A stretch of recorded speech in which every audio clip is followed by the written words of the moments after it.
नमस्कार दोस्तों, आज फिर आपका स्वागत है क्राउन इमिग्रेशन के यूट्यूब चैनल पर। तो आज की जो हमारी डिस्कशन है वो है एम्बेसी फीसिस के ऊपर रहेगी। जब भी कोई भी स्टूडेंट किसी भी कंट्री का वीज़ा अप्लाई करता है, वहाँ की जो एम्बेसी फीसिस हैं, इन केस बच्चे का वीज़ा रिफ्यूज़ हो जाता है तो उसको कितना फाइनेंशियल लॉस हो सकता है, उसके बारे में हम डिस्कस करेंगे इस वीडियो में।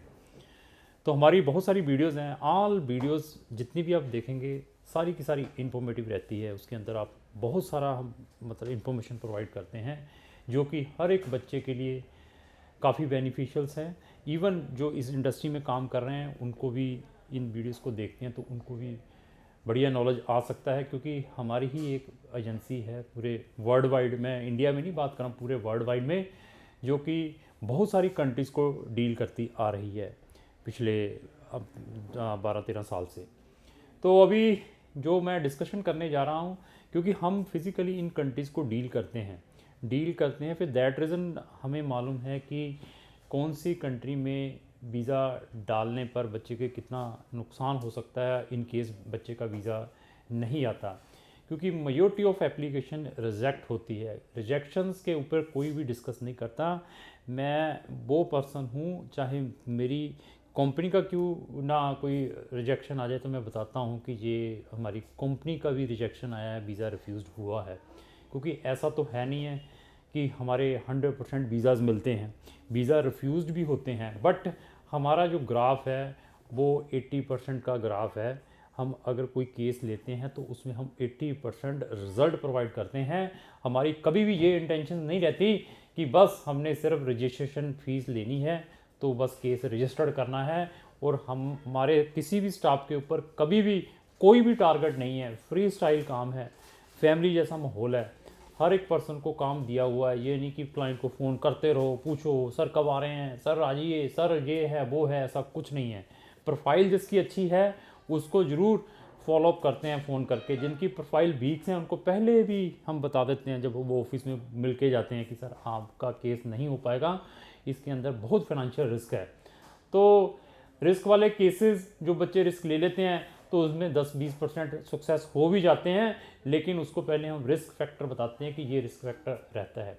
तो ऐसी जो ट्रुथफुल इन्फॉर्मेशन वही प्रोवाइड कर सकते हैं जिन्होंने इस इंडस्ट्री में लॉन्ग समय तक रहना है। तो आज हमारी डिस्कशन रहेगी एम्बेसी फीसिस के ऊपर। तो सबसे ज़्यादा जो कमर्शियल कंट्री है जिसकी सबसे ज़्यादा एम्बेसी फीसिस हैं उससे हम स्टार्ट करेंगे। उस कंट्री का नाम है यूके। यूके की जो एम्बेसी फ़ीस है, मैं स्टूडेंट वीज़ा के ऊपर ही डिस्कस करूंगा। हर एक कंट्री की फ़ीस के बारे में क्राउन इमिग्रेशन को ज्ञान है, क्योंकि क्राउन इमिग्रेशन हर एक कंट्री में स्टूडेंट वीज़ाज अप्लाई करती हैं। 36,000 की उसकी स्टूडेंट वीज़ा की फ़ीस है अगर आप स्टूडेंट वीज़ा वहाँ का अप्लाई करते हैं। तो इसी तरीके से उसके बाद हम बात करेंगे ऑस्ट्रेलिया की। ऑस्ट्रेलिया की स्टूडेंट वीज़ा की फ़ीस है 28,500 के अप्रॉक्स, ये ऑस्ट्रेलिया की है।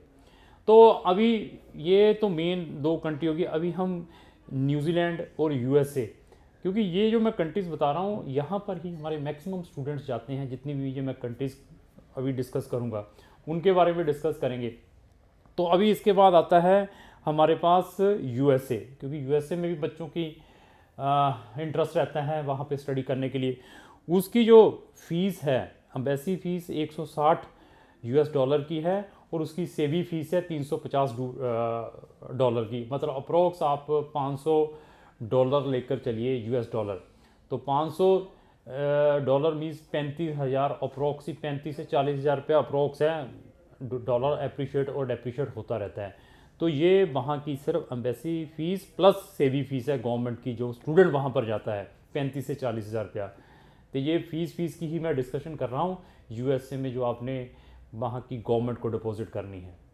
तो अभी फिर हम आएंगे कनाडा के ऊपर और न्यूजीलैंड के ऊपर। तो कनाडा की स्टूडेंट वीज़ा फ़ीस कंपेरेटिवली सब कंट्री से कम है।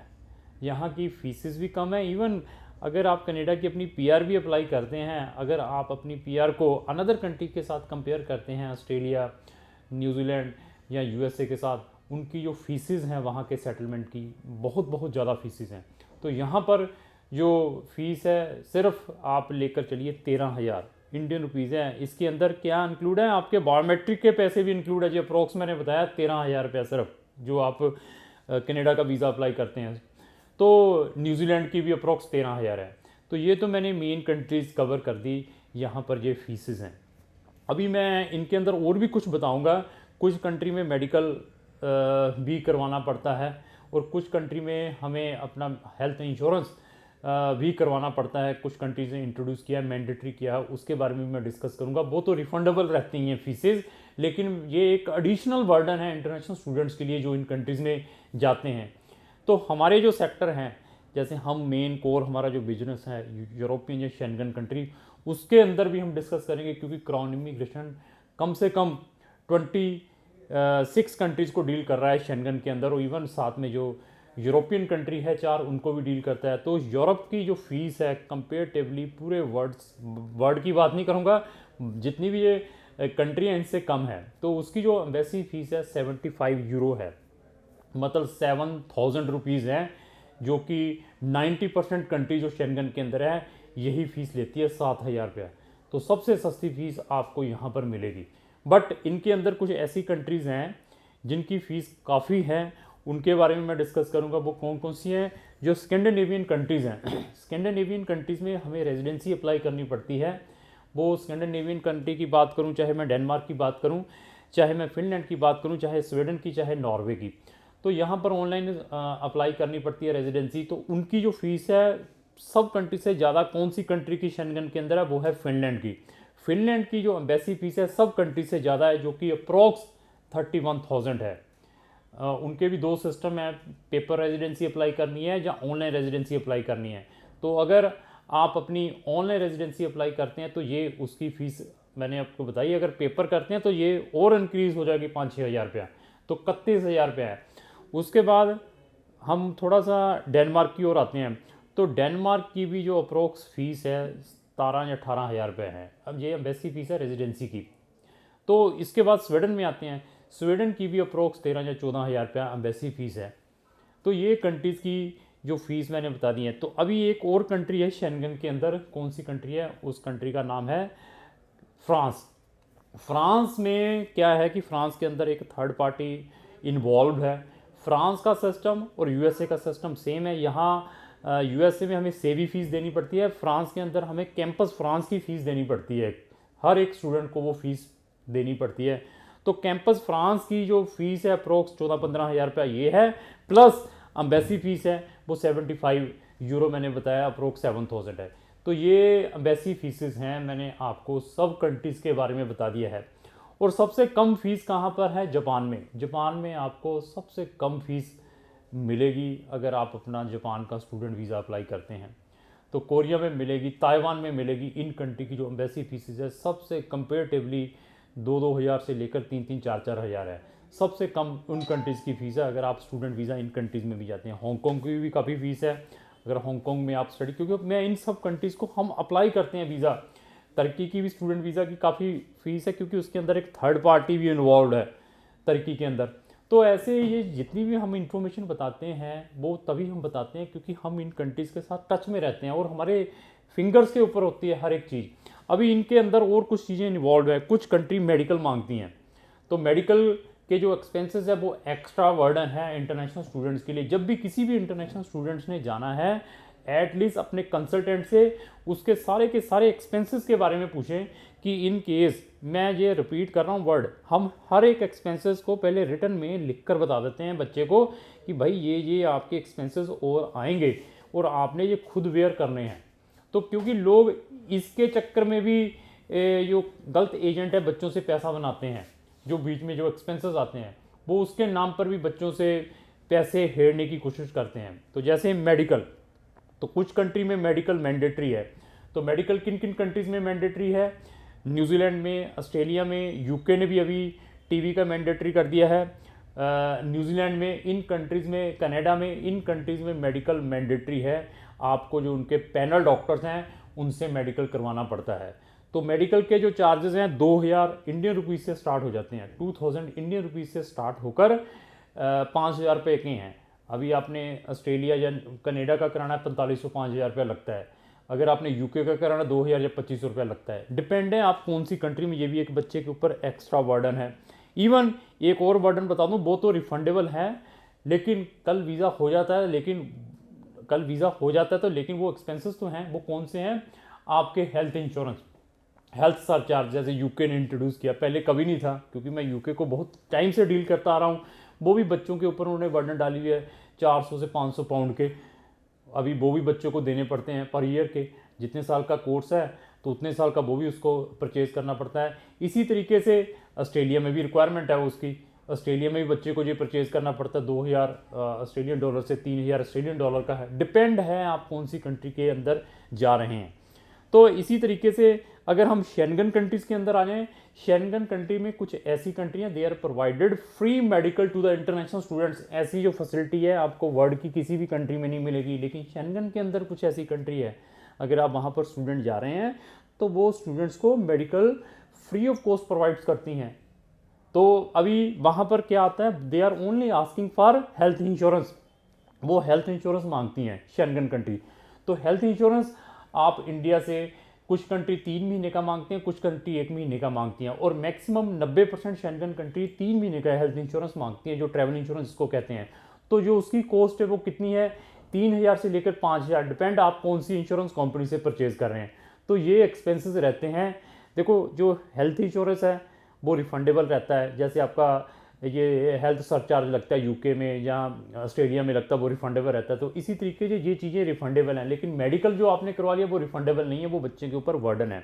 और इसके अलावा क्या एक्सपेंसेस आते हैं जो नॉन रिफंडेबल होते हैं? बेसिक फीसेस के अलावा आपके डॉक्यूमेंटेशन अपोस्ट लीगलाइज या ऑथेंटिकेट करवाने पड़ते हैं, जो पटियाला हाउस, जो MEA ministry of external affair Delhi के अंदर है। और हर एक डॉक्यूमेंट के जो अपोस्टल चार्जेस हैं वो डिपेंड हैं आपके कंसल्टेंट के ऊपर, मतलब 800 रुपये से स्टार्ट होकर 2500 रुपये एक डॉक्यूमेंट लेता है हर एक कंसल्टेंट, ये उसके एवरेज चार्जेस हैं। तो अभी आप डॉक्यूमेंट लगा लो, जितने आपके डॉक्यूमेंट हैं वो उनको पोस्टर करवाना पड़ता है। इसी तरीके से कुछ शेंगन कंट्री मेडिकल की रिक्वायरमेंट रखती हैं, उसके अंदर स्पेशली स्पेन के अंदर मेडिकल करवाना पड़ता है, किसी भी MBBS डॉक्टर से आपको अपना मेडिकल करवाना पड़ेगा। और एक रोमानिया है, सिर्फ आपने किसी भी MBBS डॉक्टर से 3-4 टेस्ट हैं वो करवा कर आपने सर्टिफिकेट दे देना है, दैट इज़ सफिशेंट है। वो 500 का बन जाए, 1000 का बन जाए, इस टाइप के एक्सपेंसेस आते हैं।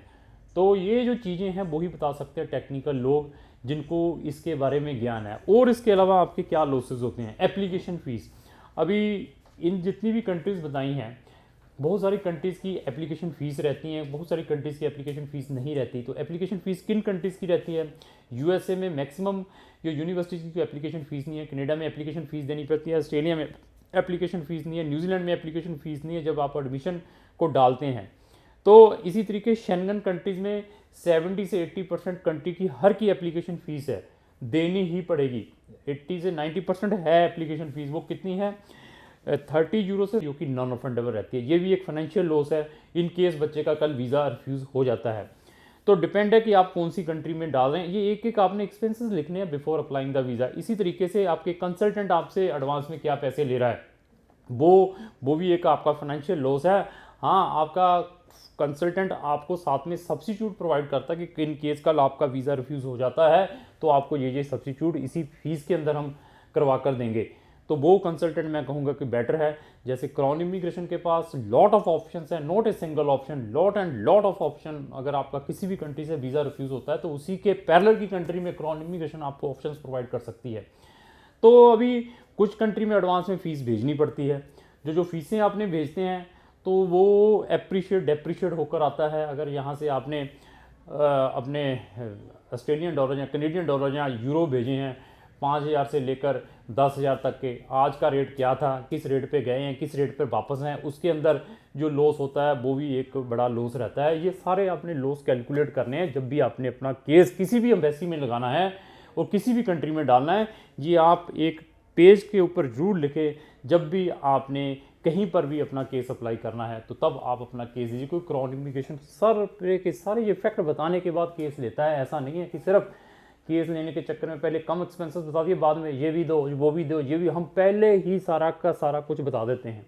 तो अगर आप इस टाइप की वीडियो लगातार देखना चाहते हैं इन्फॉर्मेटिव, जिसके अंदर मैं ऑलवेज न्यू इन्फॉर्मेशन डालता रहता हूँ, तो आप हमारे चैनल को इमीडिएटली सब्सक्राइब करें, साथ में लगे हुए बेल आइकन को जरूर पुश करें। अगर आपको ये मेरी वीडियो अच्छी लगी तो लाइक एंड शेयर करना ना। Thank you.